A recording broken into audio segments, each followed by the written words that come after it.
Bismillahirrahmanirrahim. Assalamualaikum warahmatullahi wabarakatuh. Waalaikumsalam warahmatullahi wabarakatuh. Waalaikumsalam warahmatullahi wabarakatuh. Kemarin kita sampai pada ciri hukum bahwa pidana hukum pabrik ini adalah hukum pabrik. Nah, di sini ada pertama mengatur hubungan antara kepentingan negara atau masyarakat dengan orang perorangan. Kemudian kedudukan penguasa negara lebih tinggi daripada orang perorangan. Terus selanjutnya yang ketiga adalah penuntutan seseorang, di mana negara wajib menuntut seseorang. Jadi tanpa ada aduan delik maka negara wajib menuntut seseorang. Kemudian ada hak subjektif atau penguasa, yaitu hukum positif ya. Jadi dengan adanya hukum positif, ketika ada orang yang melakukan tindak pidana, maka negara wajib menuntut seseorang tersebut gitu ya, tanpa adanya aduan dari seseorang.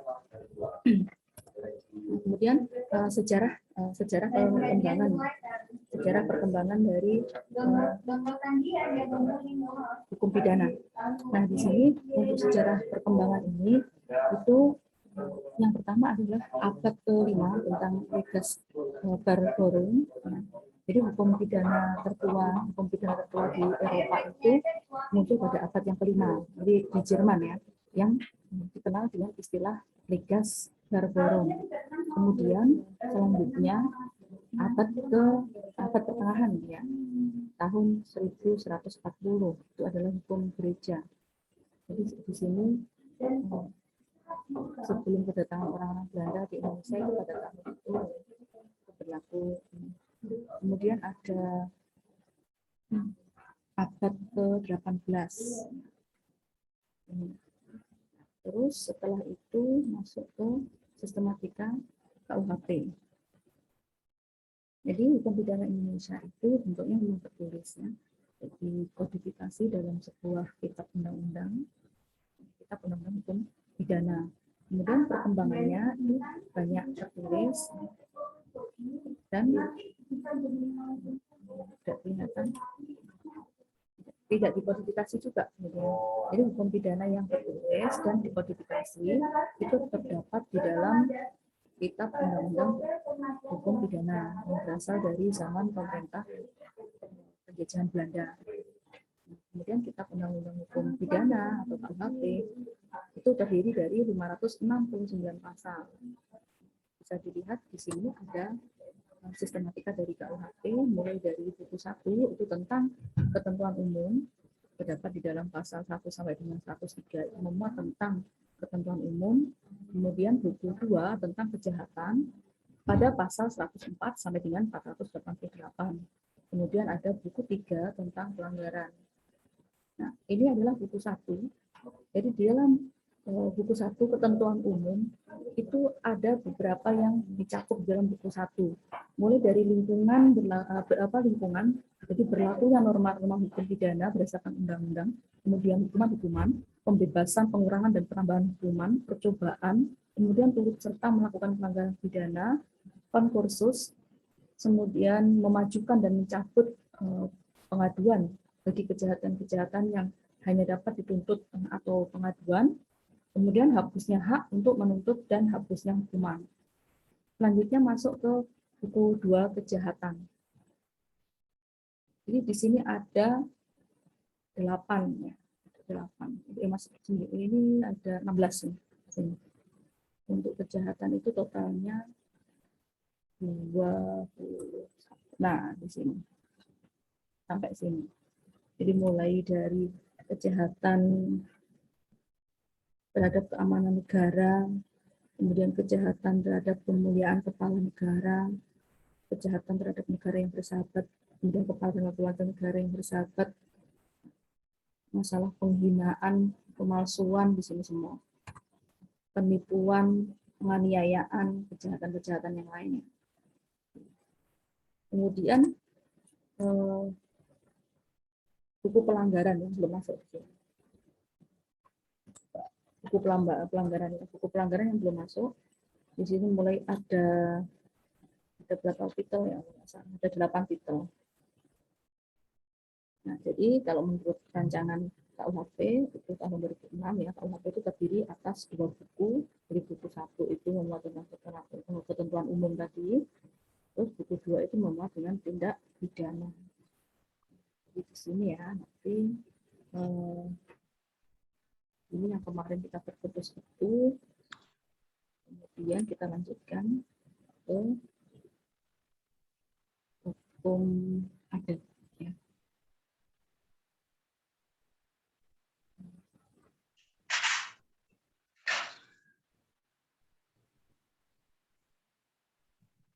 Ya, Mbak Anggis, nggak apa-apa.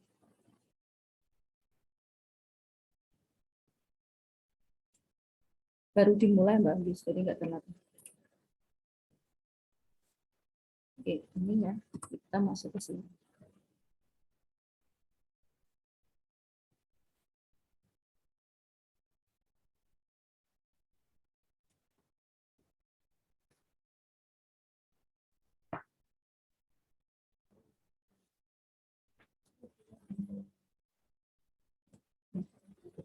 Kita masuk ke materi yang hari ini, yaitu tentang hukum adat. Nanti memang agak panjang ya, kalau misalkan kita waktunya tidak efektif ya kita potong untuk minggu depan, karena hukum adat ini lumayan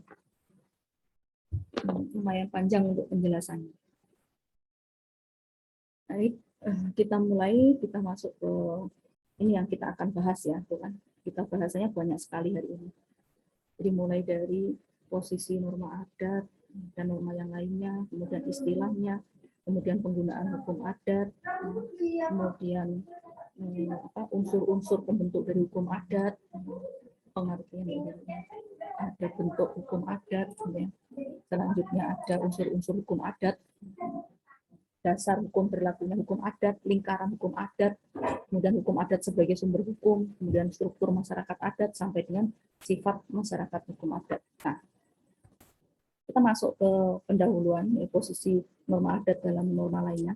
Jadi kalau kita bisa melihat di sini, jadi menurut jadi ada Van Apeldoorn itu mengatakan bahwa segala peraturan-peraturan yang mengandung petunjuk-petunjuk bagaimana manusia hendak bertindak tanduk. Bertindak tanduk itu berperilaku, bertingkah laku. Jadi di sini menimbulkan kewajiban bagi manusia disebut dengan etika. Nah, etika di situ mencakup ada banyak hal. Jadi etika dalam adat ada, etika hukum ada, beragama juga, di dalam agama juga menanamkan etika-etika juga ya. Kemudian di kesusilaan juga sama. Jadi saling terkait etika itu. Selanjutnya dari istilah hukum adat. Dari bahasa Belanda, istilah hukum adat, adatrecht, kemudian digunakan oleh Snorre Jones, seorang ahli sastra ketimuran bangsa Belanda, juga menggunakan istilah adatrecht. Kemudian dikutip lagi oleh Van Vollenhoven, dipakai dengan istilah teknis yuridisnya. Istilah di Indonesia, kata adat itu sendiri berasal dari bahasa Arab ya, yang berarti kebiasaan. Jadi adat itu artinya adalah tingkah laku yang berlaku untuk anggota-anggota lingkungan atau masyarakat tertentu.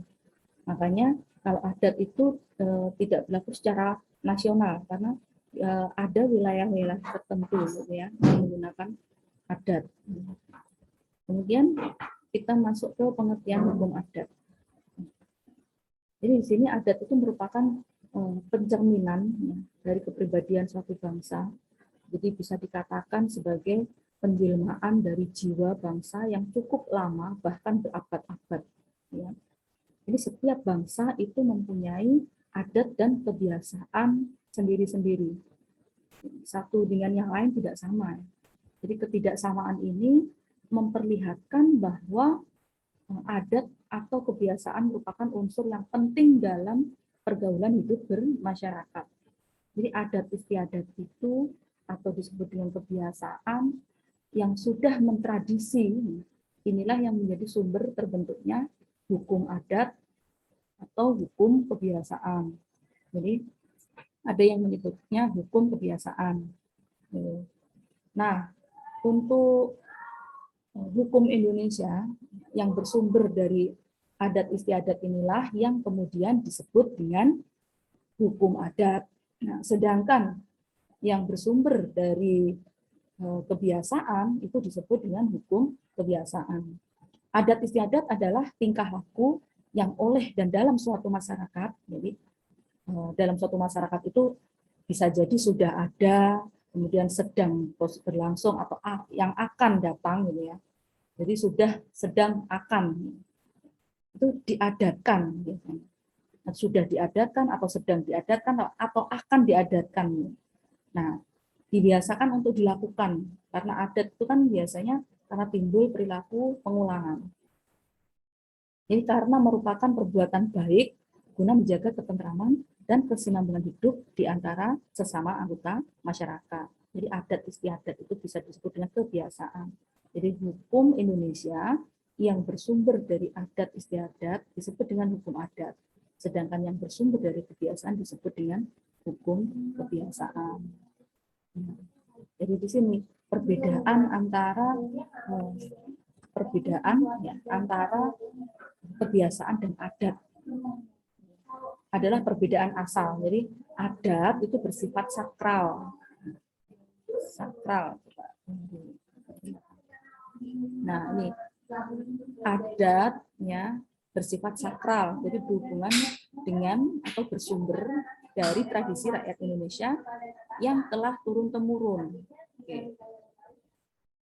Kemudian kebiasaan berasal atau bersumber dari negara lain atau negara asing dan atau yang berlaku di wilayah kota. Kebiasaan belum atau tidak merupakan tradisi rakyat. Sebagian besar hasil akulturasi antara budaya timur dengan barat yang belum diresapi sebagai tradisi. Jadi di sini kadang-kadang kebiasaan itu tidak juga dipakai yang lainnya gitu. Karena dianggap bukan tradisi. Nah, istilah hukum adat adalah terjemahan dari adat Rats tadi ya, yang pertama kali diperkenalkan oleh Soundhouse Browns. Itu ada di dalam bukunya The Arjeher. Jadi dia menuliskan di situ ada jilid 1, jilid 2 dalam bahasa Inggris ya, tentang adat law. Nah, untuk definisi hukum adat itu menurut Van Vollenhoven, masyarakat Indonesia ini dari Aceh sampai Merauke, dan sejak ratusan tahun sebelum kedatangan bangsa Belanda itu telah memiliki aturan hidup ya, yang mengatur, mengikat, dan ditaati oleh masyarakat di wilayahnya masing-masing. Jadi sebelum ada peraturan perundang-undangan, mereka sudah ada aturan. Aturan tersebut mengatur dari wilayah Aceh sampai Merauke itu, mengikat dan ditaati oleh masyarakat di situ. Jadi kalau di sini kita bisa perhatikan, jadi kalau misalkan tadi hukum adat itu bersifat hukum, ya, karena yang termasuk di dalamnya adalah adat yang memiliki akibat hukum dan sanksi, di sini juga ada. Ya, di dalam sini juga ada yang namanya akibat hukum dan sanksi.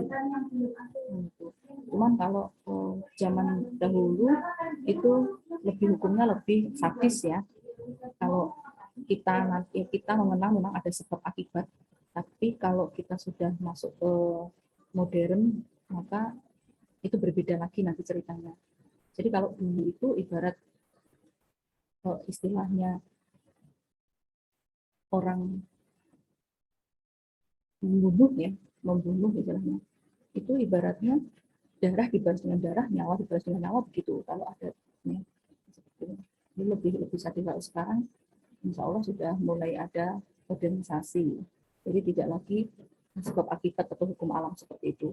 Jadi kalau nanti panjenengan ada yang berminat menjadi advokat, maka atau hakim, ya, jaksa mungkin, jadi akan mencari sebab akibatnya apa. Jadi tidak semua orang yang membunuh istilahnya, kan kita di dalam aturan kita ada ya, kalau KUHP yang disebutkan sebelumnya tadi, di situ dijelaskan misalkan setiap orang yang membunuh maka akan dipenjara 15 tahun misalkan. Jadi terkadang dari apa yang dilakukan oleh masyarakat itu tidak semuanya bisa dipidana seperti itu.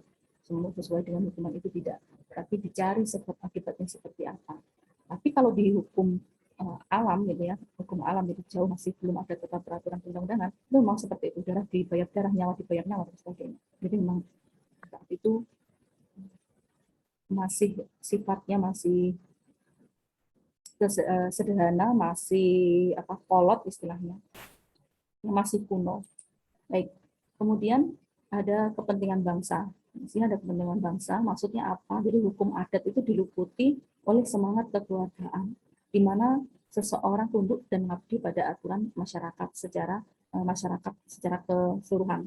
Bahwa kepentingan masyarakat itu lebih diutamakan daripada kepentingan individu. Kemudian ada tujuan adat, di mana tujuan adat itu mencapai keselarasan antara kepentingan perorangan dan kepentingan masyarakat. Jadi perilaku hidup masyarakat Indonesia dikenal dengan konsep gotong royong. Itu tujuan dari adat. Nah, di sini menurut adat, hukum adat dalam teori Bailey-Singer-Lell atau disebut dengan teori keputusan, jadi hukum adat itu mencakup keseluruhan peraturan-peraturan yang menjelma di dalam keputusan-keputusan para pejabat hukum yang mempunyai kewibawaan dan pengaruh. Jadi serta di dalam pelaksanaannya berlaku secara serta-merta dan dipatuhi hingga sepenuh hati oleh mereka yang diatur oleh keputusan tersebut. Ini menurut Terhar, pakar hukum.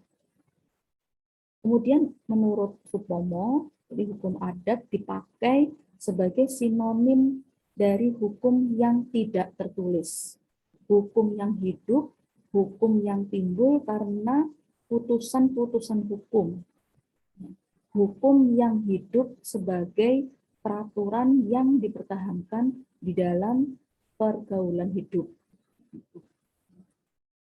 Ada menurut Prof. Supanto bahwa hukum adat hakikatnya merupakan hukum kebiasaan, namun kebiasaan yang mempunyai akibat hukum atau sanksi.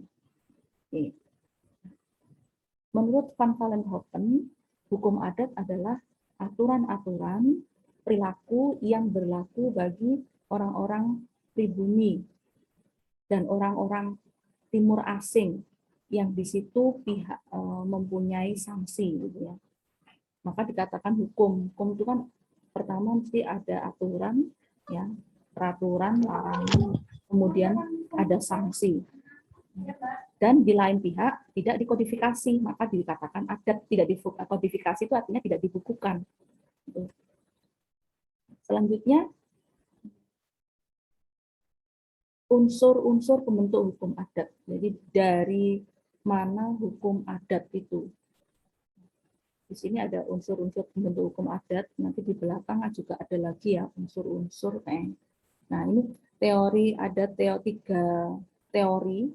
Ya. Yang pertama adalah teori receptio in complexio tadi.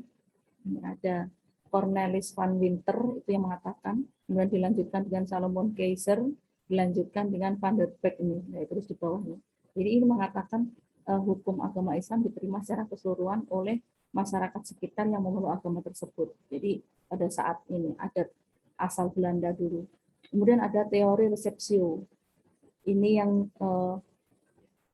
ditemukan oleh Snout, Hofbrons dan Van Vollenhoven. Kemudian ada receptio contrario, Zairin. Ini adat, istiadat dan hukum adatnya itu satu golongan masyarakat, adalah persepsi atau gambaran seluruhnya dari agama yang dianut oleh golongan masyarakat tertentu. Jadi kalau menurut teori receptio in complexio ini, jadi seluruhnya bersumber pada agama. Maka golongan masyarakat tertentu yang menganut sumber agama ini dijadikan sebagai adat istiadat dan hukum adat, dan sampai dengan saat ini masih ya, bahkan dijadikan sebagai peraturan perundang-undangan, dan memang oleh negara kita diberikan otonomi untuk mengatur daerahnya tersebut dengan syariat Islam. Kemudian ada teori receptio, jadi hukum yang hidup dan berlaku bagi rakyat Indonesia. Nah, di sini terlepas dari agama yang dianut adalah hukum adat. Jadi intinya di dalam teori receptio ini itu ada kesepakatan masyarakat di dalamnya. Tapi campuran juga gitu ya, dengan agama. Tapi bisa jadi kesepakatan saja tanpa campur tangan dari agama. Nah, itulah disebut di dalam teori receptio ini adat istiadat dan hukum adat. Jadi bisa jadi antara kesepakatan masyarakat dengan sebagian dari agama atau lepas dari agama. Kemudian ada receptio contrario. Di sini hukum adat timbul semata-mata dari kepentingan hidup kemasyarakatan yang ditaati oleh anggota masyarakat itu. Yang apabila ada pertikaian atau konflik, maka diselesaikan oleh penguasa adat atau hakim pada pengadilan negeri. Nah, di sini kepentingan hidup masyarakat itu juga masuk ke dalam adat istiadat dan hukum adat. Kemudian agama masuk ke dalam hukum agama. Jadi benar-benar dipisah gitu ya. Nah, ini bentuk hukum adat. Menurut Umar Said Sugiarto, bentuk hukum adat itu terbagi menjadi dua macam. Yang pertama adalah tidak tertulis, bahwa hukum adat sebagian besar tidak tertulis. Kemudian yang kedua, tertulis. Jadi di sini bahwa sebagian kecil hukum adat tertulis dalam buku-buku kuno atau klasik yang dikeluarkan oleh para raja atau sultan zaman kerajaan dahulu. Misalkan Kerajaan Kediri, Kerajaan Singosari, Kerajaan Majapahit, dan Kerajaan Mataraman Islam. Jadi memang dari masing-masing kerajaan ini kalau kita bisa lihat di sejarahnya itu berbeda-beda ya. Misalkan Singosari berlaku hukum apa, Majapahit seperti apa, Mataram Islam seperti apa, seperti itu. Kemudian unsur-unsur hukum adat. Unsur-unsur hukum adat ada tiga ya, yaitu adat istiadat bangsa Indonesia, yaitu dalam bentuk tidak tertulis dan tertulis, kemudian ada hukum agama, serta kebiasaan. Nah, ini kebiasaan ini masuk dari unsur asing, karena memang kita tidak bisa lepas dari, jadi masih perlu istilahnya nggak mengingat sejarah dulu ya, itu kita itu dijajah oleh Belanda dan Jepang yang jelas. Jadi ada unsur asing masuk menjadi kebiasaan wong biyen gitu ya. Itu sebenarnya masuk kebiasaan orang-orang pada saat itu, tapi akhirnya diikuti oleh nenek moyang kita. Nah, ada 3 persyaratan agar adat atau kebiasaan dapat menjadi hukum adat atau hukum kebiasaan. Yang pertama, ada syarat material. Syarat material di sini adanya kebiasaan atau tingkah laku yang ajeb, yang tetap, diulang-ulang. Jadi artinya suatu rangkaian perbuatan yang sama yang berlangsung untuk beberapa waktu lamanya. Jadi harus dapat ditunjukkan adanya perbuatan yang berlangsung lama. Jadi harus ada yang namanya long et inventrix constitutus ya.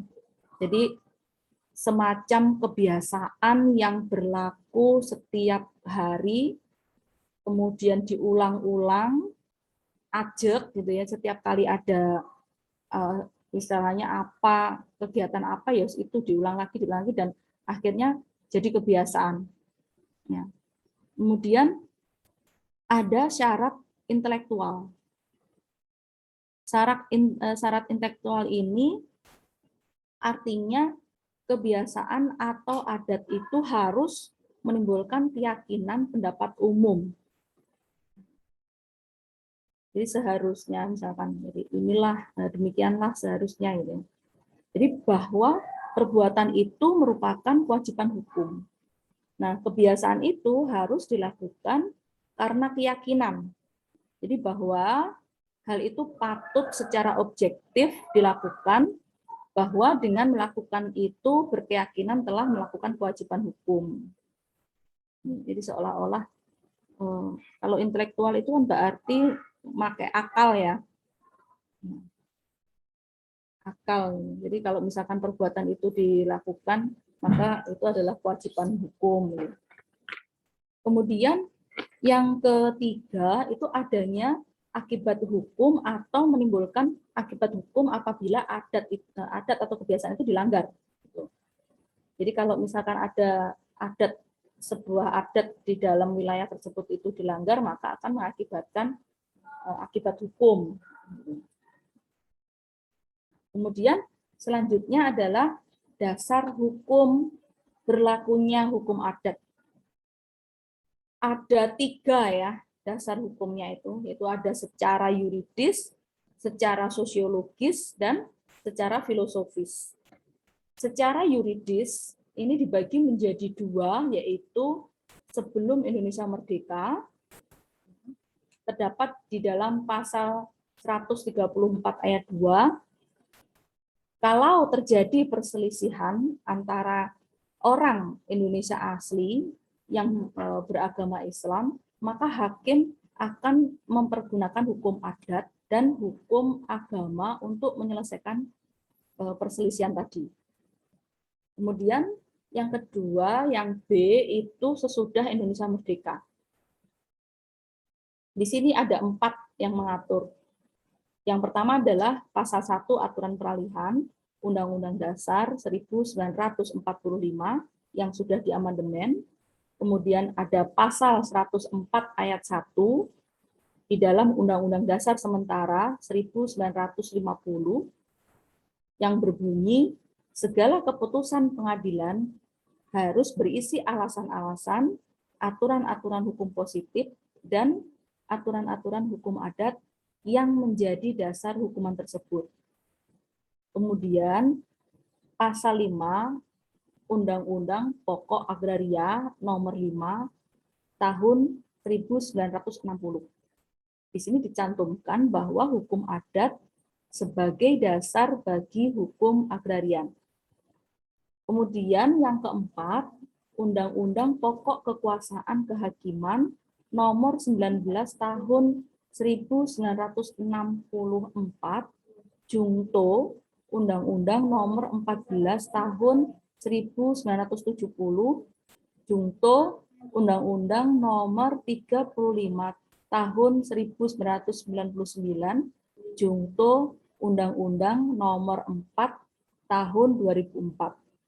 Nah, dari undang-undang tersebut menyatakan bahwa hakim dalam menyelesaikan suatu sengketa bila tidak ada undang-undangnya dapat menggunakan hukum yang menyentuh perasaan keadilan masyarakat banyak.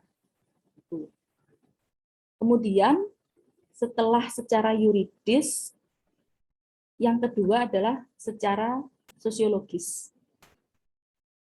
Di sini dasar sosiologis itu berkaitan dengan efektivitas hukum. Jadi menurut teori kekuasaan hukum, efektivitas karena berlakunya dipaksakan oleh penguasa.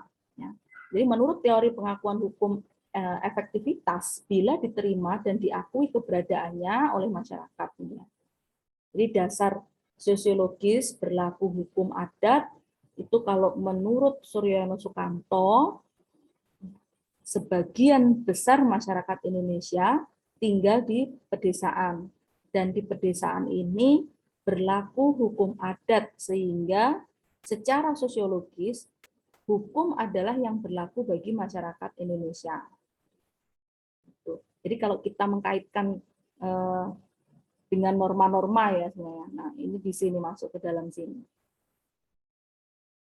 Kemudian yang ketiga secara filosofis. Jadi hukum adalah hukum yang berkembang dalam masyarakat walaupun tidak tertulis sesuai dengan nilai-nilai yang ada dalam masyarakat. Jadi hukum adat ini bisa menjadi cita-cita, bisa ya. Nah, kalau kita melihat lingkaran hukum adat, jadi hukum adat bukan merupakan hukum tunggal dan berlaku untuk seluruh wilayah kepulauan di Indonesia. Ini menurut Cornelis van Vollenhoven, seorang ahli hukum Belanda. Jadi dalam bukunya Adat Rechts ya, itu beliau di situ telah membagi wilayah Indonesia dalam 19 lingkaran hukum. Jadi di dalam wilayah-wilayah ini ada hukum adat masing-masing. Mulai dari Aceh. Aceh itu berarti residensi Aceh di luar Tanah Gayo dan Alas ya. Kemudian Tanah Gayo berdiri sendiri. Tanah Gayo itu berarti masuk ke Alas dan Batak. Kemudian daerah Minangkabau, Sumatera Selatan, kemudian daerah Melayu. Nah, daerah Melayu di sini residensinya Sumatera Timur. Jadi di luar bagian-bagian yang penghuninya suku bangsa Batak. Kemudian ada Kepulauan Riau Lingga dengan termasuk Semenanjung Malaya. Nah, itu masuk ke dalam daerah Melayu. Kemudian ada Bangka dan Belitung. Kemudian Kalimantan di luar wilayah Inggris, karena waktu itu ada Inggris yang jajahan Inggris ya. Kemudian masuk ke Minahasa, daerah Gorontalo, selanjutnya ada Sulawesi Selatan, ini termasuk juga pesisir barat yang bersifat Bugis. Ya. Kemudian ada daerah Toraja, ada Kepulauan Ternate, kemudian ada Ambon dan sekitarnya, berarti Ambon sekitarnya itu berarti masuk ke Seram, Guru, gitu ya. Kemudian ada Irian Barat, kemudian ada Timor. Nah, Timor ini di luar daerah Portugis. Kemudian ada Bali, Lombok, ada pertengahan Jawa. Ini ada Jawa Timur, Madura. Ya, jadi tidak semua Jawa ya yang punya istilahnya adat itu. Kemudian ada daerah kerajaan Surakarta dan Yogyakarta dahulu. Kemudian ada Jawa Barat. Jadi masing-masing lingkaran hukum adat tersebut itu memiliki karakteristik ya tersendiri yang membedakan antara satu lingkaran hukum adat lainnya. Jadi di dalam masing-masing lingkaran hukum adat tersebut itu masih dibagi pula atas sejumlah lingkaran-lingkaran hukum yang lebih kecil. Itu kalau apa ya di dalam bahasa Jawa itu ada namanya apa kukupan-kukupan gitu, kukupan hukum gitu. Jadi ada lingkaran-lingkaran hukum. Jadi kalau bahasa Arabnya halakoh gitu ya, lingkaran. Jadi per wilayah gitu. Jadi nggak sama antara wilayah satu dengan wilayah yang lain. Dan di dalam wilayah itu sendiri itu masih ada. Katakanlah Jawa. Jawa itu ada Jawa Timur, Jawa Barat, Jawa Tengah itu kalau Jawa Tengah di sini masuk Surakarta dan Yogyakarta. Itu ada kukupan. Ya. Jadi wilayahnya kecil-kecil itu masih dibagi-bagi lagi gitu. Seperti itu. Nah, kemudian kita masuk ke hukum adat sebagai sumber hukum. Jadi hukum adat sebagai sumber hukum dalam perkembangannya hukum adat itu menjadi bagian dari sistem hukum Indonesia. Yang pertama yaitu ada hukum harta benda dalam perkawinan. Kemudian ada hukum waris. Selanjutnya ada hukum pidana adat. Nah, ini walaupun untuk materi tertentu dan wilayah tertentu, ya. Jadi hukum pidana adat ini tidak menyebar ke seluruh Indonesia, ya. Jadi ada materi tertentu dan wilayah tertentu yang memakai. Nah, kemudian ada struktur masyarakat adat. Jadi dengan bersumber pada beberapa perpustakaan hukum adat, ya, kita menemukan bahwa dalam masyarakat adat itu terdapat suatu susunan persekutuan hidup, yaitu masyarakat yang berstruktur genealogis dan masyarakat yang berstruktur teritorial. Jadi, teritorial itu berupa persekutuan desa atau persekutuan daerah atau perserikatan, atau bisa disebut juga kampung, ya. Jadi beberapa kampung teritorial daerah, ya, teritorial. Nah, kemudian serta struktur yang ketiga itu persekutuan hukum adat genealogis dengan teritorial. Jadi struktur genealogis ya didasarkan kepada keturunan atau asal muasal. Nah, sedangkan untuk struktur masyarakat teritorial itu adalah suatu persekutuan yang berdasarkan kesatuan wilayah, ya, di mana para anggota masyarakatnya itu tinggal di suatu wilayah yang sama, tertentu terus sama, gitu ya. Nah, di sini kita masuk ke masyarakat hukum adat yang genealogis. Jadi dalam masyarakat yang genealogis itu dikenal sistem kekerabatan atau pertalian keturunan. Nah, di sini ada garis laki-laki atau disebut dengan patrilineal.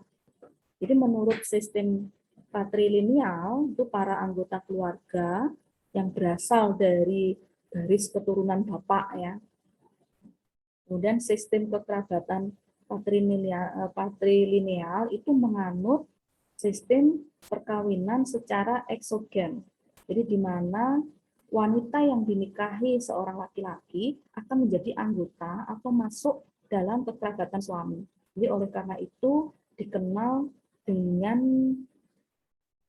mas kawin ya, yang berfungsi sebagai tanda diputuskannya dengan kekerabatan keluarga wanita yang dinikahi.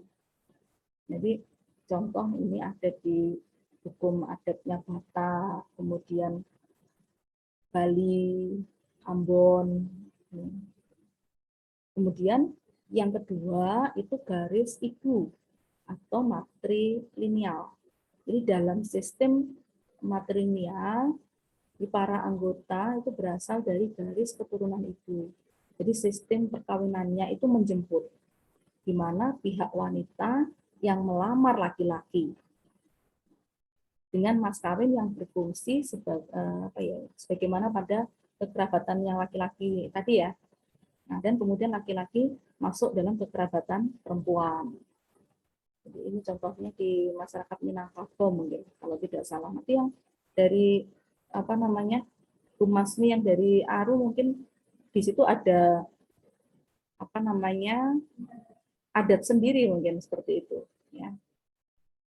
Kemudian yang ketiga itu garis keturunan ayah dan ibu atau disebut dengan parental atau bisa juga disebut dengan bilateral ya. Jadi pada sistem kekerabatan ini itu garis keturunan itu ditarik dari pihak ayah dan ibu. Jadi artinya para anggota kekerabatan jenis ini itu menjadi kerabat dari pihak laki-laki dan perempuan atau ayah dan ibu. Nah, jadi sistem kekerabatan ya itu berkonsentrasi pada sistem perkawinan dan pewarisan masing-masing sistem kekerabatan tersebut. Jadi sebagai contoh, misalkan ahli waris pada sistem kekerabatan yang ditarik dari garis bapak atau laki-laki itu hanyalah keturunan dari anak laki-laki saja. Jadi begitu pula dalam sistem kekerabatan yang ditarik dari garis ibu, yang akan menjadi ahli waris hanya keturunan dari anak perempuan saja. Nah, sedangkan dalam sistem kekerabatan parental itu ahli waris adalah keturunan dari anak laki-laki maupun perempuan, begitu. Nah, kalau masyarakat hukum adat yang teritorial, di sini masyarakat berstruktur, jadi di dalam teritorial ini itu yang makin menguat atau berkembang hingga saat ini. Ya. Ini bahkan ciri masyarakat adat masa kini itu terdiri dari desa atau perkampungan. Jadi desa, perkampungan, wilayah kecamatan, wilayah kabupaten itu sampai dengan hari ini, ya. Jadi ciri ini tuh masih ada. Nah, dari perspektif teritorial itu di antara misalnya anggota, ya, di antara anggota persekutuan itu tidak perlu ada hubungan persaudaraan, tetapi cukup menyadari bahwa mereka hidup dalam lingkungan wilayah yang sama. Jadi kadang kalau di dalam wilayah teritorial ini kan kita datang dari mana-mana ini wilayahnya. Ada banyak pendatang di situ gitu. Jadi tidak perlu ada hubungan sedarah, tidak perlu ada hubungan saudara. Cukup menyadari bahwa dalam lingkungan yang sama, jadi kita itu berada dalam lingkungan yang sama. Jadi hal ini merupakan pengikat istilahnya ya, pengikat antar warga dari masing-masing persekutuan teritorial. Nah, di mana masing-masing itu mempunyai wilayah dan teritori ya, mempunyai pengurus masing-masing gitu ya. Kalau desa itu merupakan dari wilayah kecamatan, kemudian kecamatan itu bagian dari kabupaten dan seterusnya. Nah, di sini kalau setiap wilayah tersebut itu mempunyai aturan wilayah tersendiri yang jelas. Ya. Jadi dengan organisasi dan kewenangan yang jelas, sekalipun saling berkaitan dan masing-masing mempunyai pemimpinnya sendiri-sendiri. Nah, kemudian persekutuan hukum genealogis dan teritorial. Jadi di sini ada persekutuan genealogis teritorial, yaitu apabila keanggotaan persekutuan didasarkan pada suatu kesatuan keturunan. Jadi sekaligus juga berdiam pada daerah yang bersangkutan. Gitu. Nah, di sini ada persekutuan itu dibagi dalam 5 jenis. Yang pertama adalah suatu daerah atau disebut dengan kampung, gitu ya, didiami hanya oleh satu golongan atau disebut dengan klan, gitu ya, kalau bahasa Belandanya ada klan. Klan itu bukan kelan ya, nah bahasa Jawa kelan kok. Ini malah kelan ki anu ya, apa jenenge masak ya nyayur ya kelan ya. Ini klan. Klan. KLAN sama klan gitu ya, golongan, oke.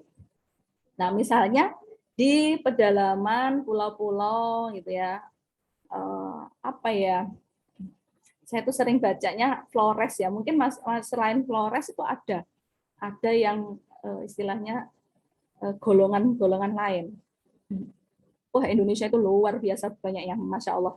Jadi antar satu dengan yang lain padahal cuma dipisahkan batas ya, tidak harus loncat dengan apa namanya dibatasi dengan air itu enggak. Cuman beda batas desa saja udah beda itu. Ya. Kemudian yang kedua dalam suatu daerah tertentu. Jadi semula didiami oleh suatu marga. Jadi kemudian terdapat satu atau beberapa marga lain yang masuk menjadi warga persekutuan tersebut atau wilayah tersebut. Itu daerah Tapanuli banyak sekali marga-marga. Teman SMA dulu itu ada marga Raja Guguk atau apa ya. Harahap apalagi gitu banyak. Kemudian ada yang ketiga ya dua klan atau dua golongan yang saling bergabung. Nah, ini disebabkan yang semula ditaklukkan oleh klan yang datang kemudian. Jadi istilahnya ada dulu tuh ada penaklukan wilayah gitu ya. Jadi klan yang asli itu tetap menguasai tanah ya. Sedangkan kekuasaan dipegang oleh klan yang baru. Jadi yang asli itu ya, golongan yang asli itu tetap dia menguasai tanah-tanah daerah di situ. Gitu. Nah, tapi yang berkuasa itu yang baru karena dia kan yang baru tadi kan penakluk gitu ya. Gitu. Jadi ini kalau cerita tentang penaklukan ini banyak itu di sekitar daerah Sumba. Kemudian ada lagi dalam suatu daerah semua golongan itu berkedudukan sama dan merupakan satu persekutuan atau disebut dengan satu kampung nagari ya. Nagari itu apa? Bahasa apa itu? Aceh ya. Kampung. Ya. Nagari itu kan kampung ya. Nah dari nagari terbagi dalam daerah-daerah golongan. Jadi tiap golongan itu mempunyai daerah sendiri-sendiri. Misalkan beberapa nagari di Minangkabau, beberapa marga di Bengkulu, begitu. Misalkan seperti itu. Kemudian yang kelima adalah suatu nagari berdiam beberapa golongan atau klan yang tidak bertalian famili. Jadi misalkan ada nagari di Minangkabau dan daerah Bengkulu. Jadi di situ tidak ada pertalian famili, tapi mereka satu. Jadi kalau bisa digambarkan dengan bagan seperti ini. Jadi ada struktur masyarakat adat itu ada 3, kemudian genealogis dibagi menjadi 3. Ya. Ada struktur masyarakat adat itu dibagi menjadi genealogis, teritorial, dan campuran. Kemudian genealogis dibagi menjadi patrilineal, matrilineal, dan parental atau bilateral. Di sini ada sifat masyarakat hukum adat. Nah, sifat-sifatnya. Jadi kalau merujuk pada pendapatnya Van Vollenhoven, ya, dari hasil penelitian Van Vollenhoven itu menemukan bahwa lingkungan masyarakat itu memiliki ada bahasa, ada karakter, kemudian ada sifat, kemudian ada adat, ada kebiasaan, gitu ya. Jadi masing-masing. Namun walaupun berbeda-beda, itu Van Vollenhoven menemukan beberapa kesamaan. Jadi sifat masyarakat yang pada umumnya dimiliki oleh masyarakat adat. Nah, antara lain apa yang istilahnya yang sama tadi, jadi beberapa kesamaan itu. Yang pertama adalah magic religius. Ya. Jadi maksud dari religius ini adalah alam pikiran masyarakat itu percaya pada segala sesuatu yang gaib. Entah itu benda-benda, entah itu tumbuhan-tumbuhan, binatang, ataupun alam, gitu, yang mempunyai kekuatan yang dianggap suci. Masih ingat nggak tentang definisi animisme, dinamisme? Masih ya? Itu SMP diulang lagi, SMA ulang lagi, kuliah ada lagi gitu ya. Jadi animisme, dinamisme. Ya. Jadi ada ilmu gaib. Nah, dan keagamaan ini yang disebut dengan magic religius. Jadi menurut Van Vollenhoven. Jadi masyarakat adat itu juga percaya bahwa segala sesuatu itu dianggap dan dirasakan sebagai bagian keseluruhan. Jadi oleh karena itu selalu dijaga keseimbangan dalam masyarakat. Jadi masyarakat adat itu memelihara keseimbangan itu dipercayakan kepada kepala adat yang disegani, misalkan bisa memegang kekuatan sakti. Itu masih ada sampai dengan sekarang. Jadi percaya nggak percaya yo, itu ada ternyata itu ya. Nah, kemudian ada konstannya atau tunai.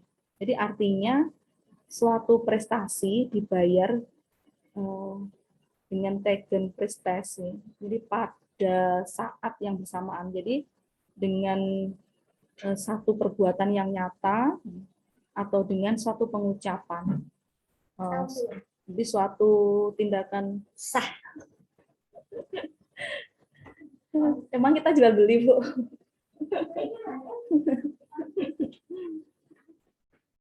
Jadi dengan suatu perbuatan yang nyata atau dengan suatu pengucapan atau tindakan hukum selesai seketika itu juga serentak bersama-sama dengan pengucapan itu. Jadi misalkan contoh dalam jual beli tanah, jadi dengan menyerahkan uang, jadi harga tanah tersebut atau si penjual menyerahkan tanahnya, jadi ijab qabul, maka tindakan hukum itu pun selesai. Jadi kita masih sama ya, ada ya kegiatan itu tanpa kita sadari, apalagi yang ibu-ibu itu kita membeli barang itu kan, ada uang ada barang itu kan tanpa disadari kita melakukan itu gitu ya.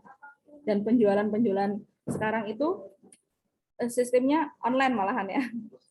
Jadi kalau sana belum membayar ya kita jangan sampai melepaskan barang gitu ya. Pernah kejadian melepaskan barang tapi nyatanya sana nggak bayar-bayar ya, berarti penipuan.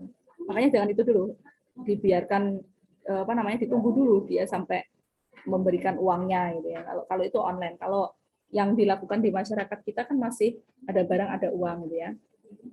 Nah sekarang ini jadi ada pengalaman baru ini, jadi dari saya sendiri ya, ketika panjenengan menjual sepeda motor atau mobil atau apa gitu ya, itu sekarang tuliskan pada kwitansi harganya berapa, kepada siapa, alamatnya di mana. Karena nanti terkait ketika ada sanksi online. Nah, sekarang kan ada sanksi online ya. Nah, sepeda motor itu kena bidik CCTV itu. Nah, dari bukti CCTV itu maka akan dilayangkan surat peringatan pembayaran sanksi ke alamat kita. Kalau kita nggak, kan kita kadang lupa setelah jual beli itu tidak memberitahu kepada pihak-pihak berwajib bahwa oh saya menjual ini. Nanti akan datangnya kepada alamat kita. Oke, ini apa namanya pengalaman saya pribadi seperti itu.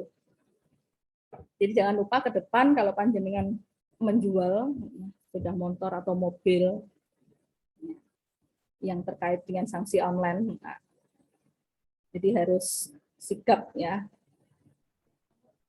Kalau misalkan di situ datang kepada alamat kita, maka kita harus menyerahkan, oh ini loh buktinya bahwa sepeda motor ini ya, kemudian diterima oleh si A, alamatnya di sini dengan harga sekian misalkan.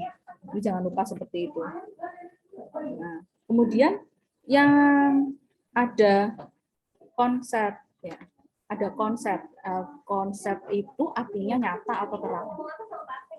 Sifat masyarakat ini. Jadi alam pikiran masyarakat adat itu berdasarkan hal-hal yang nyata. Jadi masyarakat itu memerlukan tanda-tanda yang dapat dilihat dengan terang dan nyata untuk menetapkan atau membenarkan suatu hal.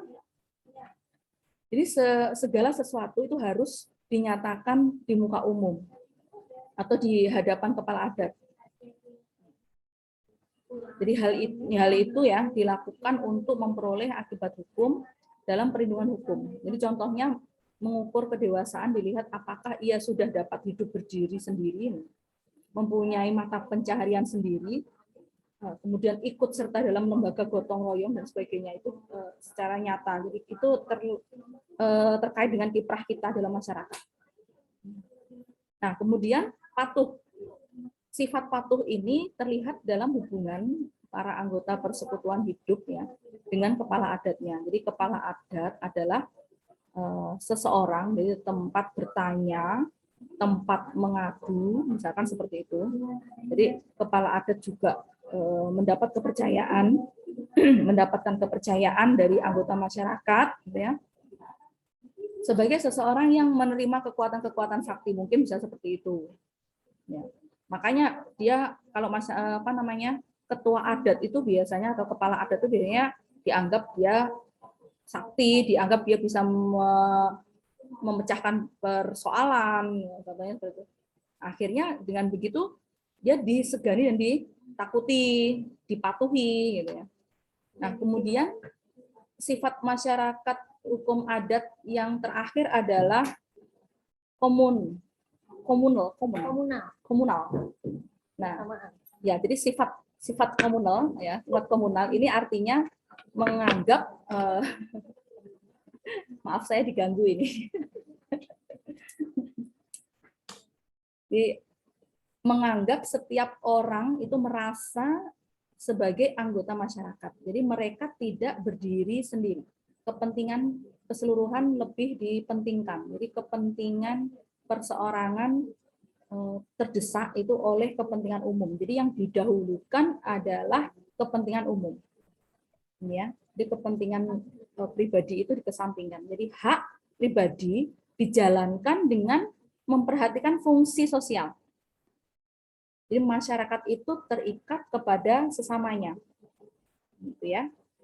Terikat kepada sesamanya, terikat kepada masyarakat. Nah, di sini masyarakat itu memiliki sifat apa kalau dari sini? Karena kita akan menjaga, gitu ya, menjaga hak kita berjalan dengan memperhatikan fungsi sosial, gitu ya. Maka dari sini akhirnya semua masyarakat itu akan memiliki sifat tolong menolong, kemudian saling menghargai, saling menghormati, kemudian tepos liro, gitu ya. Nek wong Jawa sambat sinambat gitu ya. Karena masih ada nggak di daerahnya sambatan itu? Masih nggak? Halo? Jangan-jangan tidur ini saya bicara sendiri tadi. Masih ada nggak sambatan itu di daerahnya? Sambatan. Masih, Bu. Masih ya. Jadi sambatan itu istilahnya apabila tetangga kita ya itu dalam kondisi rumahnya sudah tidak bisa digunakan atau mungkin ya walaupun sudah masih baik ya tapi diperbaiki intinya gitu. Nah, itu istilahnya nek sambatan gitu di Tonggo Teparo itu samping-samping rumah gitu ya. Itu datang. Itu tanpa memberikan uang gitu ya. Ada yang seperti itu. Jadi kalau hidupnya di desa ya seperti saya itu masih seperti itu ya. Bahkan istilahnya arepe ramban janganan wae neng guri wae dan dintekne kae gitu ya. Biasanya gitu. Masih ada seperti itu. Ini ya. Ini ada nggak yang tinggal di luar Jawa selain Bu Masli? Halo? Ada yang tinggalnya di luar Jawa selain Bu Masli? Di Jawa semuanya? Iya, Bu. Iya. Oke, walaupun di Jawa semua pasti ada ya adat-adat yang berlaku di situ gitu ya. Seperti contoh tadi Maaf, ada. Bu, jaringan saya error. Putus. Oh gitu, keluar masuk. Iya. Atau tidak bisa didengarkan. Oke, Putus. putus-putus. Oke, nggak apa-apa. Baik. Saya ingin mendengar cerita yang dari Aru aja kalau gitu. Nanti yang lainnya terkait dengan masyarakat adat di situ seperti apa, Ibu? Bu Masni, mewakili yang dari luar Jawa ini. Bu Masni nggak bisa mendengarkan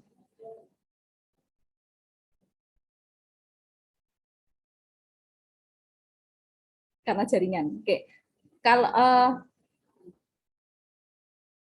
Kalau yang di luar Madiun siapa? Ada yang di Ngawi? Halo? Halo? Mbak Venesia di mana? Tinggalnya? Di Madiun, Bu. Madiun mana? Madiun dekatnya stasiun. Madiun dekatnya stasiun. Oke, berarti sudah masuk kota ya? Iya, Bu. Kalau di kota, apa yang adat yang masih melekat? Adat yang masih melekat. Mm-mm. Kalau di sini kalau mau mantenan gitu, Bu, Oke. ke makamnya Mbah. Ke makam. Jadi itu dipercaya gitu ya. Makam itu untuk mencari keberkahan gitu. Ya. Oke. Oke. Mbak Venesia ya. Tapi dipercaya oleh semua masyarakat di situ atau hanya orang-orang tertentu? Semua masyarakat, Bu. Semua masyarakat masih seperti itu? Iya, masih. Tidakkah ada masyarakat modern yang sudah datang di situ? Sebenarnya dulu ada Ya. Kayak nggak mau ke situ lagi ada, Bu. Terus pas acara ternyata ada yang ganggu. Oh gitu, ada yang mengganggu. Ya. Ada yang apa namanya istilahnya keonaran di dalam acara itu begitu. Ya. Dan itu dianggap sebagai ketidakpatuhan gitu ya. Iya, Bu. Oke. Itu cerita dari ini ya. Padahal di sini apa namanya dekat ya dengan kota ya. Iya, dekat, Bu. Iya. Oke, kemudian Mas Muhammad Damar. Coba Mas Damar di mana Mas Damar? Mas Damar? Ini ada ini. Di mana Mas Damar? Coba panjenengan ceritakan panjenengan berada di mana posisinya, daerahnya.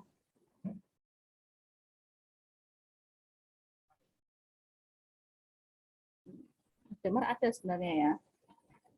Mbak Anggis dulu aja, Mas Damar nanti. Mbak Anggis? Iya, Bu. Ya, Mbak Anggis di mana Mbak Anggis? Saya di Madiun juga, di kota. Madiun di kota. Oke. Sudah ini ya, apa namanya individualis atau masih ada sifat-sifat masyarakat adat yang ada di situ? Anu, Bu, Gimana Anu. ya? Jangan anu ya, jangan anu. Oke. Kalau Oke, Pripon. masih itu loh, masih kayak ada syukuran gitu-gitu, Bu. Syukuran. Ya. Kalau syukuran sepertinya apa namanya? Hampir di setiap tempat ya. Itu syukuran yang seperti apa maksudnya?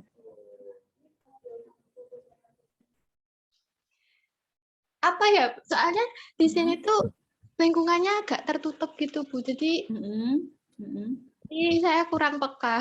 Oh gitu. Ya karena ini, karena apa namanya?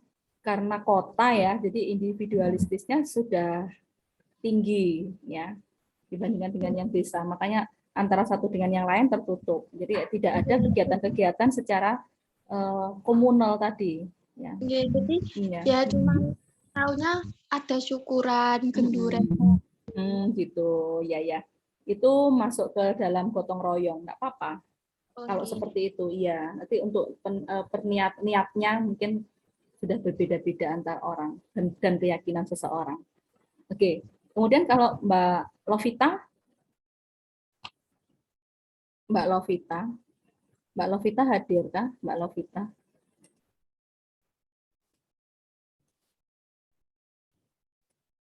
Mbak Lovita,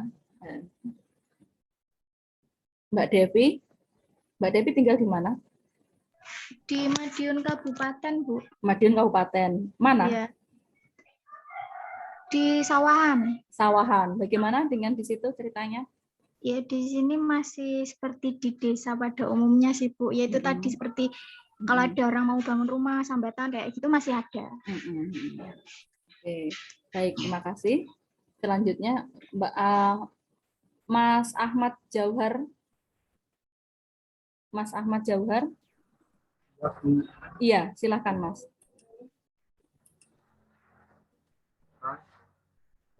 Bayar jimpitan. Mas Jauhar tinggal di mana? Di kabupaten. Kabupaten. Kabupatennya mana Mas Jauhar? Oh, Lames, Bu. Budi? Lames. Nglames. Oh, Nglames. Nggih. Pripun Mas, kalau di situ untuk sifat masyarakat adatnya?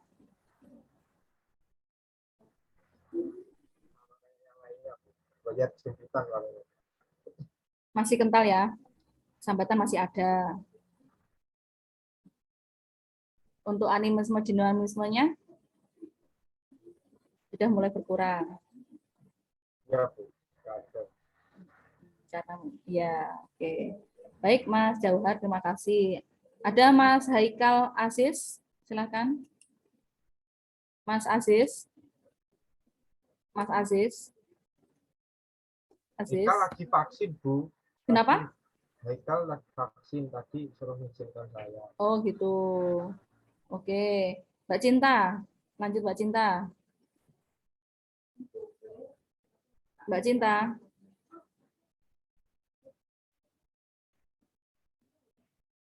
Mbak Cinta ada, tapi Mbak Cinta. Oke, enggak. Mas Wiga.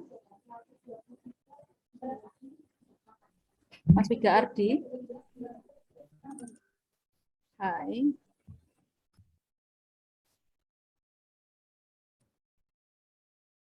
Gimana Mbak Cinta? Mbak Cinta kenapa? Ada emotnya raise hand. Mas Wiga juga hadir tapi enggak nyaut ya.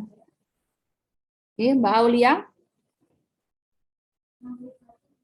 Mbak Aulia. Ya, Bu. Tinggal di mana Mbak Aulia? Di Magetan. Di Magetan. Bagaimana dengan kondisi sifat masyarakat ada di Magetan? Maaf, Bu, saya kurang tahu soalnya jarang keluar. Oh, jarang keluar. Ya. Nah, makanya sering-sering keluar, paling tidak sosialisasi dengan tetangga ya. Iya, Bu. Yeah. Oke, selanjutnya Mbak Fitri Nur. Fitri Ya, Bu. Nur, iya. Tinggal di mana, Mbak? Di Ngawi, Bu. Ngawi. Nah, ini orang Ngawi ini. Ngawinya mana? Kecamatan Kwadungan. Wadungan. Iya. Ngawi Wadungan. Dan dia.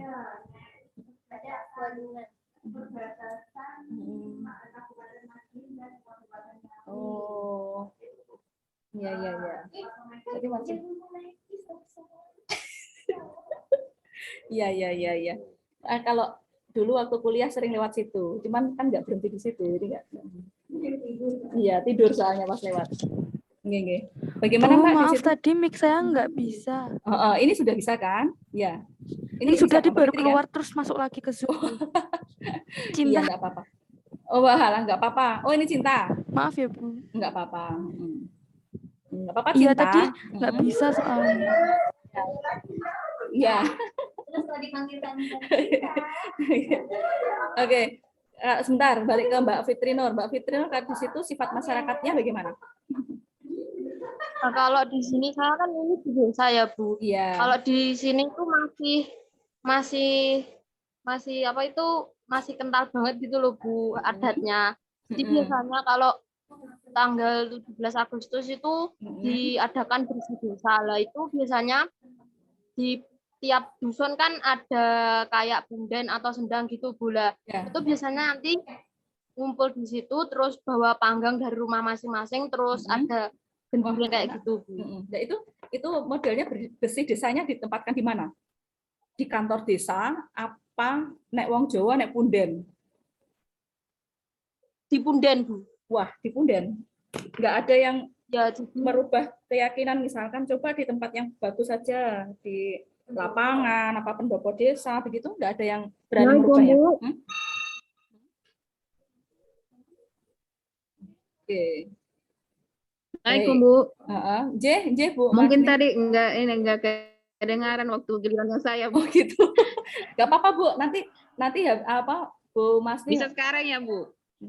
Ya, boleh Bu. Ntar ya Mbak Fitri, ya. Mbak Fitri dimatikan dulu nggak apa-apa. Nggih, coba ini. Nggih, pripun Mbak Masni? Bu, ngapunten. Oh, kalau di sini, Bu, ada ini musim-musimnya ada di sini disebut dengan molo. Kalau bahasa Indonesianya menyelam, Bu. Molo, menyelam. Menyelam ke dasar laut untuk mencari siput itu, Bu, yang di dalamnya ada mutiara itu, Bu. Oh, begitu. Itu Belum, mencari siputnya, mencari mutiaranya. Biasanya dia ada keselamatan. Iya. Oh, dan itu kalau apa di kampung maksud dari itu kegiatannya? Maksudnya dia nanti bersama nanti menyelam ke laut untuk mengambil siput yang isinya kan yang mutiara itu, Ibu kan? Sebelumnya itu masyarakatnya bersama-sama menggelar acara di situ selamatan, berupa dibacakan doa-doa selamat apa begitu, Bu, untuk dari pemuka-pemuka agama. Kalau di daerah saya pemuka agama Islam karena di kampung saya itu mayoritasnya orang Islam, Bu. Kayak begitu, Bu. Baik. Ya, terima kasih Bu Masni. Wah, jadi paling enggak sudah teman-teman yang lain juga tahu ya. Jadi di situ ada adat apa yang digunakan gitu ya. Otomatis jadi kita ngerti keragaman dari budaya dari Indonesia itu seperti apa. Jadi kalau di daerah Bu Masni itu untuk sifat masyarakat adatnya kecenderungannya beragama Islam. Iya. Baik, terima kasih Bu Masni. Balik ke Mbak Fitri. Mbak Fitri, silakan Mbak Fitri Nur. Ya, dilanjutkan tadi Mbak. Soalnya kalau di sini tuh masih percaya mitos gitu. Iya. Ya. Jadi kalau mau merubah itu mungkin merubah kebiasaan bersih desa tempatnya di Sendang itu masih sulit gitu loh. Soalnya masih percaya mitos, dan kalau mitosnya di sini itu nggak boleh nanggap reok gitu loh, Bu. Soalnya nanti kalau ada reok biasanya yang menghuni Sendang itu marah. Oh gitu, percayaannya di ya. sini gitu. Iya. Oke. Baik, Mbak Fitri, terima kasih penjelasannya. Terus lanjut ke Mbak Arnis. Mbak Arnis Dewi? Ya, Bu. Nggih, monggo. Pripun Mbak Arnis, tempatnya di mana Mbak Arnis? Posisinya sekarang tinggal di mana? Kebun Sari. Di Kebonsari. Sukosari. Kebonsari. Oh, Kebonsari. Nah, kabupaten ya. Ya. Ya, bagaimana dengan di daerah Kebonsari, Mbak? Kalau di sini kalau bulan Ramadan itu kayak selamatan gitu loh, Bu. Terus sama Selamatan. ya sama bersih-bersih makam leluhur juga. Ya. Terus yang lain tidak ada? Tidak ada. Tidak ada. Baik, terima kasih Mbak Arnis. Selanjutnya Mbak Rara. Mbak Rara.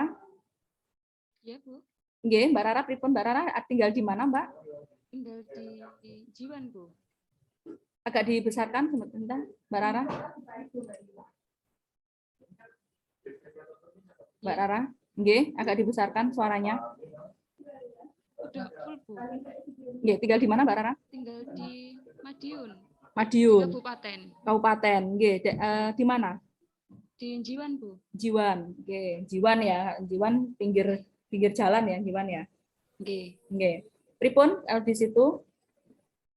Ya, kalau di sini ya sama, Bu, kalau apa namanya mau puasa, mau lebaran itu syukuran yang megengan itu, Bu. Megengan. Oh, ada ya, namanya megengan ya. Masih sama. Baik, untuk yang lainnya enggak ada? Enggak ada yang lainnya.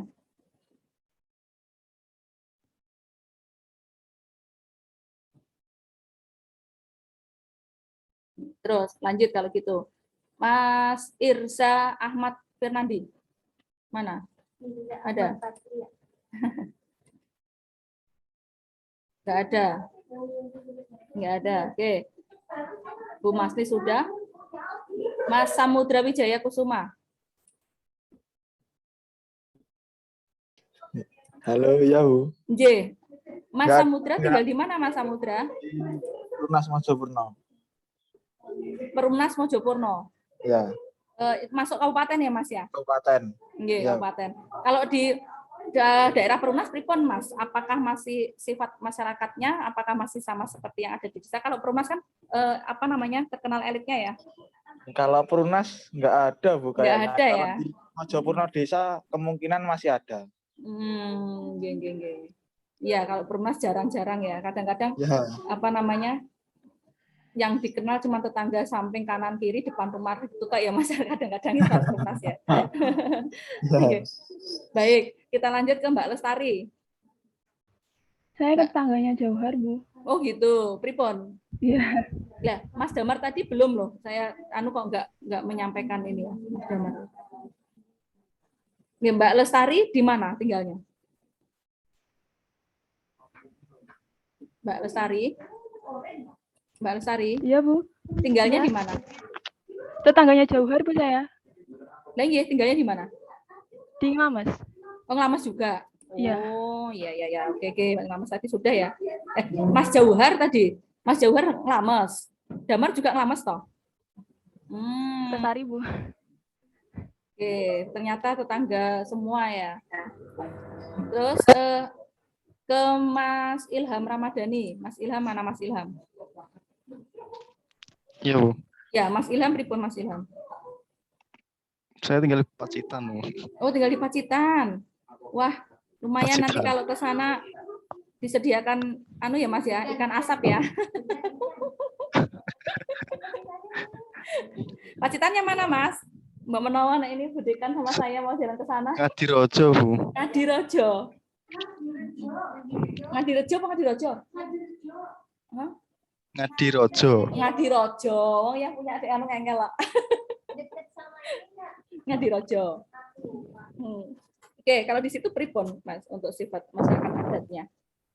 Masih apa namanya religiusnya masih ya, religius semakin ini ya. Kalau lebaran naruh pohon pisang satu. Halo? Iya, Bu. Nggih. Misal kalau ada tetangga ewoh, nggih, ewoh. sinomannya itu masih Sinoman. yang bantu-bantu ya, Bu. Mulai dari Sinoman itu yang Karang Taruna ya, bukan? Iya, Bu. Oh, itu. Wah, luar biasa berarti. Jadi pemudanya masih bergerak ya. Iya, Sekarang kan mulai dari jarang-jarang. mulai dari pinjam-pinjam parabutan gitu, Bu. Nggih, Terus perabotan. Oh.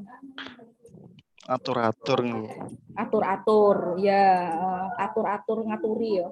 Kalau wong Nggih. Jawa nek ngarani marah-marah. Marah-marah, tak pikir dia marah-marah nesu-nesu, ternyata atur-atur. Ngandani maksudnya, ngandani nek nggon aku arep dadi RT enek gawe gitu ya. Iya, Bu. Wong Jawa kan jenenge marah-marah. Oke. Nggih, matur suwun Mas Ilham. Ya. Iya, Bu. Ya, terus Mas Aiga Cahyo. Mas Aiga. Mas Aiga di mana ya Mas Aiga? Nggih, Bu. Iya, nggih Mas Aiga. Mas Aiga tempatnya di mana tinggalnya sekarang? Ponorogo, Bu. Ponorogo. Nah, Ponorogo ini sumbernya budaya ini. Pripun kalau di situ, Mas? Ya, masih sama, Bu. Pripun masih sama pripun? Ya, masih gimana ya? Masih genduri, masih ada karang tarunanya. Ya, masih merangkup semua kalangan tua Jadi sama muda. masih bagus ya, kalau menolongnya sambat sinambatnya masih ada. Ya. Kalau untuk animisme dinamismenya pripun? Nggih, pripun nggih? Bingung jelasnya. Masih ada juga, tapi Nggih. kan sudah banyak masyarakat modern yang masuk ke situ. Nggih, Bu. Mungkin campuran. Nggih. Ya. Nggih, Bu. Oke, baik. Ya. Terima kasih. Terus kalau Mbak Alifah Rahma, tadi yang izin siapa ya? Mbak Alifah Rahma pripun? Mbak Alifah. Iya, Mbak Alifah tinggal di mana, Mbak? Di Ngawi. Ngawi. Ya, Ngawinya mana? Ngawi Karangjati. Karangjati Ngawi. Oh, ya. Kalau di situ pripun, Mbak? Masih sama, masih ada megangan, sinomannya juga masih aktif. Terus nyadran. Nyadran. Ya, mau Idul Adha itu. Masih ada. Masih seperti itu. Oke, baik. Oke. Terus Mbak Nuni. Mbak Nuni, mana Mbak Nuni?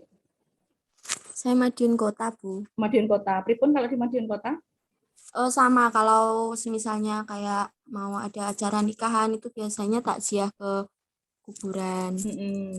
Terus kalau mau ada acara hari raya, nanti itu biasanya atur-atur. Atur-atur. Bahasanya banyak ya, Jawa ya. Apa lagi? Atur-atur. Oke. Oke, pripun? Munjung-munjung itu loh, Bu. Munjung. Ya. Munjung itu kan ya atur-atur waduh ya. Tapi cuman mungkin kalau munjung itu diletakkan pada ini orang yang punya hajat, ya. Atur-atur juga sama. Nek atur-atur mungkin pada saat rioyo lebaran. Cuman itu mungkin. Oke. Baik, terima kasih Mbak. Terus coba Mas Rifki. Mas Rifki Divana, ada nggak? Mas Rifki? Mas Rifki Ya, ada Bu. ini, tapi gimana? Oh iya, pripun Mas Rifki? Ya, dari Semarang, Bu. Oh, dari Semarang. Wah, Semarang, Banten Presto. Semarang apa ya? Mochi. Sing itu apa nek ngarani yang dalamnya rebung itu apa, Mas? Lumpia. Nah, Lumpia. Semarang. Lumpia Semarang. Oke, Semarang kali ini banjir. Dicatat oleh mahasiswanya gitu, Mas. Oke, pripun Mas kalau di Semarang? Di Semarang ya kalau mau Lebaran itu ada dokteran. Apa namanya? Dokteran. Oh, deran. Apa itu? Dokteran. Ya kayak deran. magelan gitu loh, Bu. Oh, namanya aja orderan. Ya. Oh, nggih. Ada yang lainnya? Sama nyadran juga Nyadran ada. masih ada. Ya. Oke. Terus apa lagi, Mas? Popokan, Banyak ya? Bu. Apa? Ya, popokan. Apa itu popokan? Itu loh, Bu. Ngelempar-ngelempar lumpur. Lempar-lempar lumpur. Lah itu maksudnya apa? Maksudnya apa itu? Pas di bulan Agustus Jumat Mm-mm. Kliwon biasanya. Mm-mm. Ya nggak tahu mesti gitu kok. Oh, tak pikir nek misalkan lempar-lemparan lumpur yang terlempar nanti jadi jodohnya apa gimana nomor Ya, ya Oh enggak, ya menghilangkan cuman bala gitu. oh gitu. 17-an. Oh, menghilangkan bala 17-an. Ngetolak bala gitu ya. Ya. Nggih. Ada lagi yang lainnya? Ya, setahun itu top. Gitu. Oke. Baik, terima kasih. Terus ada lagi yang belum tadi, Mas Damar tadi belum ada suaranya loh, Mas Damar. Tadi tak panggil loh namamu. Halo, Bu. Ya, Mas Damar tinggalnya tadi di Nglames toh? Halo, Bu. Ya, halo. Saya dengar, Mas. Di Madiun, Bu. Perumnas Mojokerto, Bu.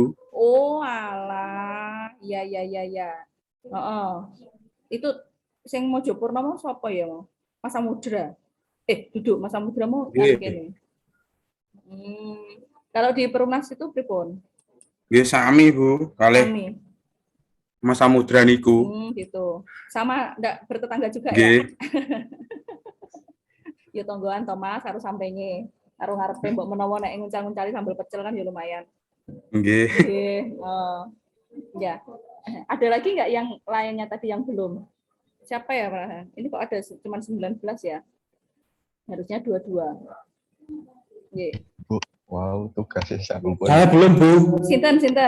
Sebentar, Ma. Wiga tadi. Oh, Mas Wiga. Nggih, Mas Wiga Ya. di mana posisinya, Mas Wiga? Saya di Kabupaten Magetan, Bu. Di Magetan. Ya. Oh, pripun nek di Magetan, Mas Wiga? Kayaknya tadi udah buka kalau setiap sama. bulan Suro gitu ya, Bu. Oh, gitu. Sama. Suronan. Oke, ya. Oke. Baik, untuk Mas apa tadi? Mas Aiga. Mas Aiga terkait tugas pripun Mas Aiga? Sudah saya tuliskan Mas Aiga. Iya. Sudah saya tulis tadi yang sudah. Tadi saya cek, kemudian nanti saya share lagi yang sudah. Berarti kurang 1 orang yang Mbak Arnis kalau nggak salah. Oke. Kurang 1 orang tok ya. Oke. Sudah ada yang lain yang pengen cerita tentang sifat masyarakat hukum adatnya? Sudah semuanya? Jadi tadi saya belum, Bu. Sinten? Grisinta.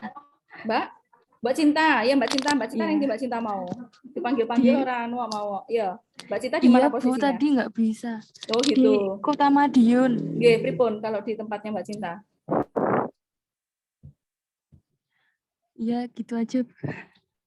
Pripun Nggak ada maksudnya? apa-apa, Bu. Nggak ada Di apa-apa. perumahan Nambangan Asri. Jalan Sebenarnya Malik. ada apa-apa, tapi Iya, Mbak Bu. Cinta nggak keluar rumah, jadi nggak tahu kalau Iya, nggak ada saya yang apa-apa. kurang tahu. Iya. Ya, nanti Mbak Cinta coba banyak sosialisasi dengan teman-teman yang ada di luar, gitu ya. Jadi supaya tahu mungkin Karang Tarunanya atau apa itu sama dengan yang lainnya juga sama ya. Tribun. Oh iya, putus-putus tadi. Yang lainnya juga sama, yang tadi misalkan nggak ngerti apa-apa di situ di tempatnya, nah itu cobalah istilahnya komunikasi, sosialisasi dengan lingkungan sekitar. Ya, karena nanti kita setelah kuliah itu diharapkan juga bisa bermanfaat dengan orang-orang yang ada di sekitar kita.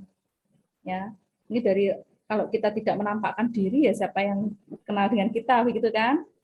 Ya, ibaratnya dagangan nek didelikne kan ya ora roh to. Ya gak payu dagangannya ya. Oke.